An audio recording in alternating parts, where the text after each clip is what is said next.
Graça e a paz do Senhor Jesus. Vamos estar aqui compartilhando essa semana uma palavra de Deus ao teu coração.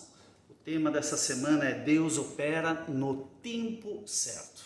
Então eu te convido para você permanecer comigo até o final. Eu tenho certeza que você vai ser edificado, que Deus vai falar contigo, Deus vai te fortalecer através das experiências desse profeta que está em 1 Reis 17, que é o profeta Elias, um aprendizado que Deus o levou e que podemos trazer, que traz um aprendizado para a nossa vida, uma forma prática no nosso dia a dia.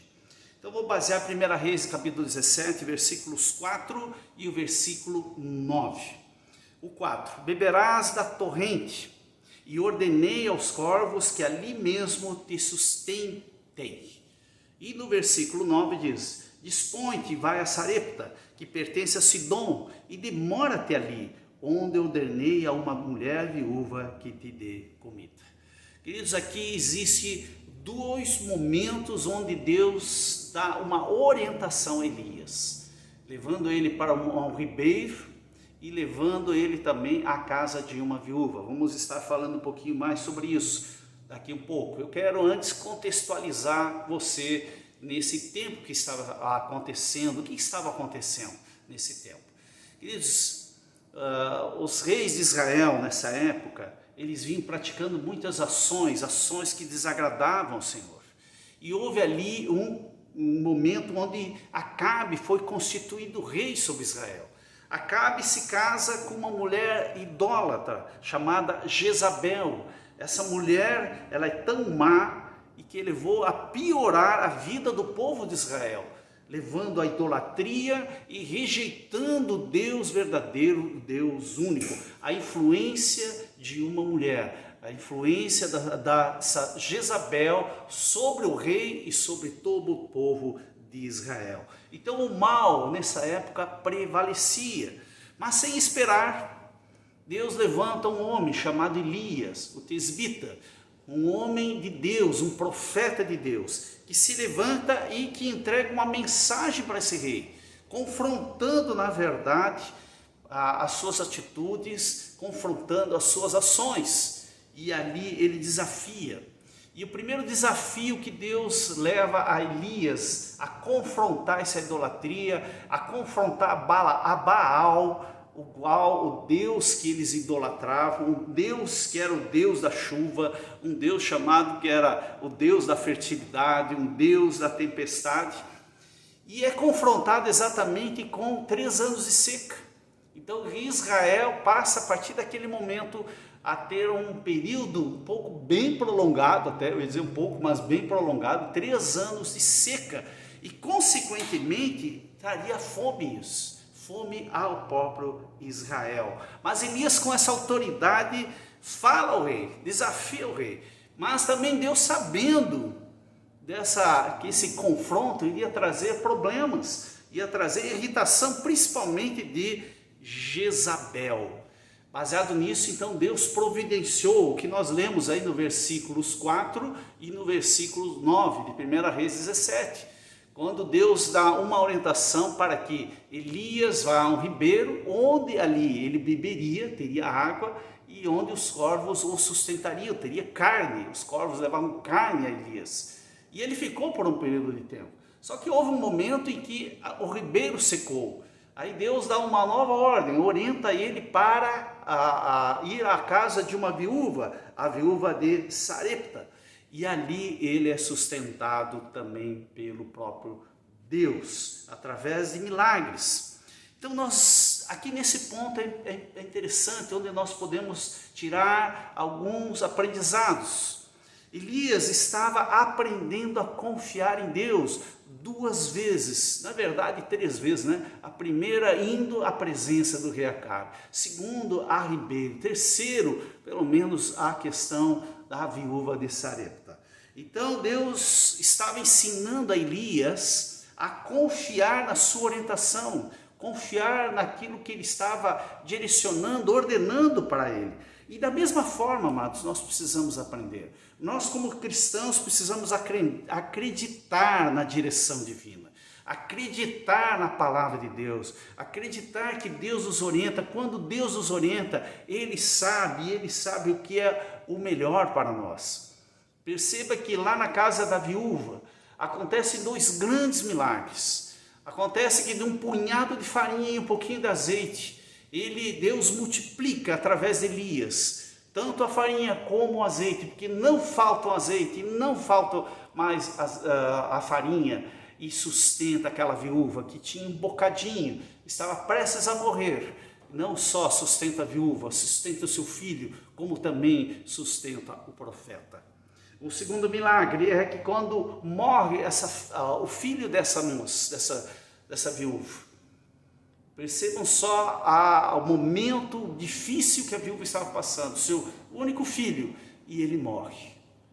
A viúva fica desesperada, mas existe um homem de Deus ali, existe um profeta de Deus, e vai a esse filho e ressuscita. Deus usa esse homem para ressuscitar a esperança na vida dessa viúva, pois ficaria ainda sozinho. 2 milagres onde nós aprendemos também com isso. E vamos tirar algumas lições em todo esse contexto que eu lhe falei. Todo esse contexto. Primeiro, a orientação de Deus nem sempre é esperada. Deus às vezes nos leva para momentos difíceis, nos leva a tomar decisões que aos nossos olhos não tem nenhuma lógica, mas nós não estamos aí nesse momento. Quando ouvimos e quando somos orientados por Deus, nós não temos que ficar analisando, nós temos que obedecer. Quando lá diz, na palavra do Senhor, que nós devemos, por exemplo, até usar se for necessário, uma vara para livrar o nosso filho da morte. Nós precisamos usar a vara se for necessário, porque nós estamos livrando o filho da morte. Isso é uma orientação de Deus em relação à educação.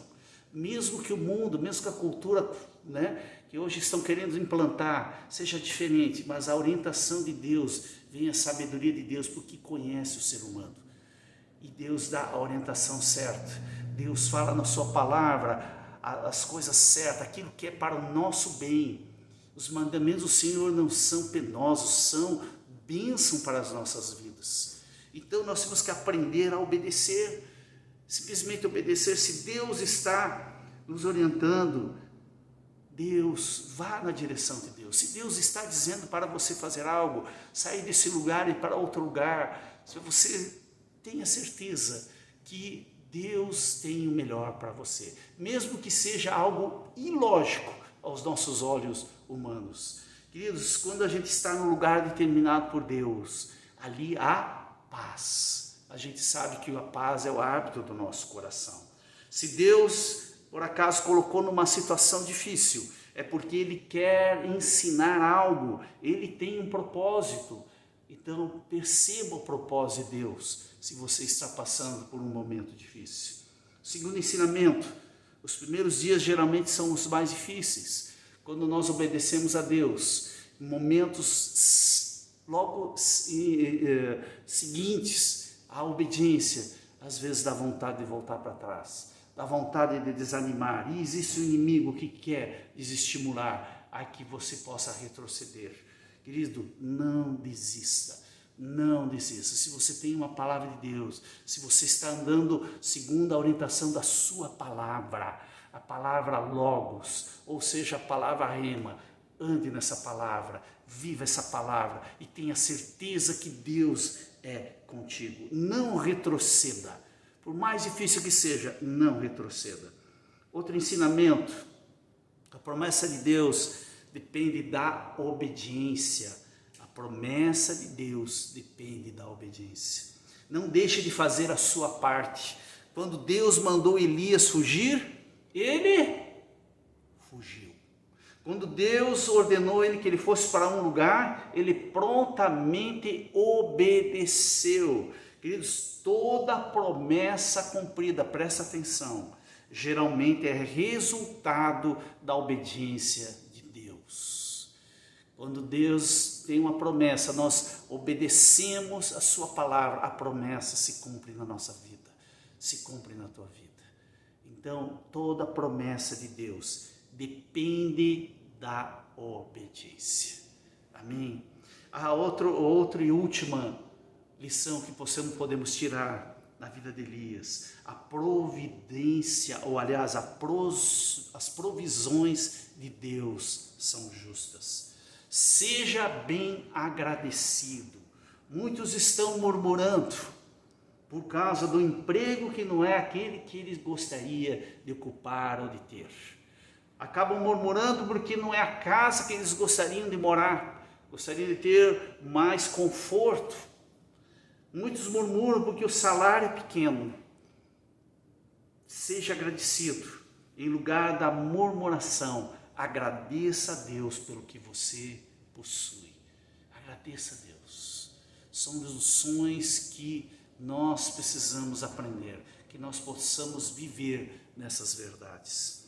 Elias foi enviado para a casa de uma viúva pobre que não tinha nem o que comer.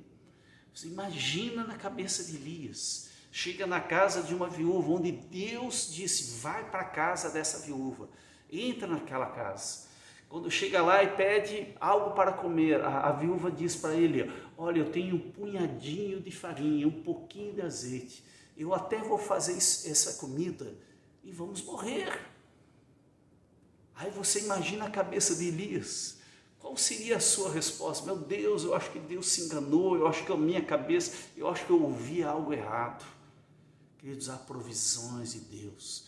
Às vezes as aparências, sabe, podem desestimular, mas Deus é um Deus de milagre. É um Deus que traz a provisão no sobrenatural de Deus sobre a tua vida.